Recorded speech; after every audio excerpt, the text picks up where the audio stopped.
At the first welcome for you here in Abu Simbel. My name is Muhammad, I'm your guide today. In front of you, the biggest artificial lake in the whole world. This is Lake Nassar. About 500 kilometers long, this lake. 350 kilometers long, lie in Egypt borders. About 150 kilometers long, lie in Sudanese borders. In some places here, about 120 meters deep. All of this area, my friends, which is situated between the high dam in the north to the southern border of Egypt, more than 300 kilometers long, this area. We call that, at our grandfathers called, this is the Nubians area. Here we have about 17 temples. Most of them erected by King Ramses II and King Thutmose III in the New Kingdom, except the Philae temple, which date back to the Greco-Roman era. Here also we had about 45 villages were lived here. All of those villages sunken under the level waters. The peoples whom lived in those villages, this is the Nubians peoples. More than 100,000 peoples were lived here. All of them had been immigrated to north of Aswan in the town of Komombo now. This town, north of Aswan, about 45 kilometers long. Here also we have just 6 boats like this, making a cruise for any visitors who wants to show those 17 temples.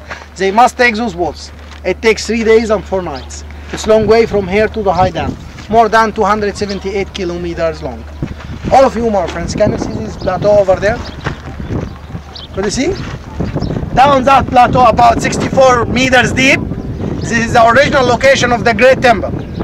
But beneath that plateau over there, under the stage of the Southern Light Show, this is the original location of the small temple of Queen Nefertari. The same angle, the same direction for the sun disk. At that time, my friends, between 1960 to 1970, all the world nations and the governments were invited and launched through the UNESCO to give a hand in risking the most important and unique heritage, the temples of Abu Simbel.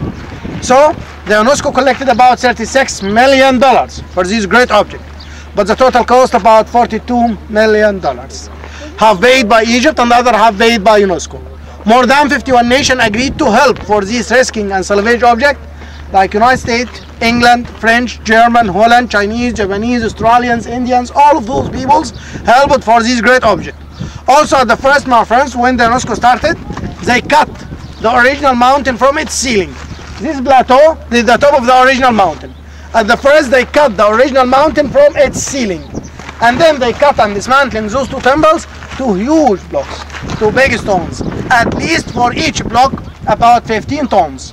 But the total blocks, about 1,200 blocks.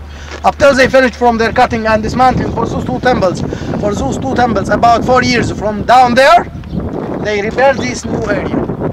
And then they reconstructed all of those 2 temples again. But also before they finished, they built a huge concrete dome in the whole world above its ceiling. And then they covered those 2 concrete domes by sand and rocks to give us the same original look.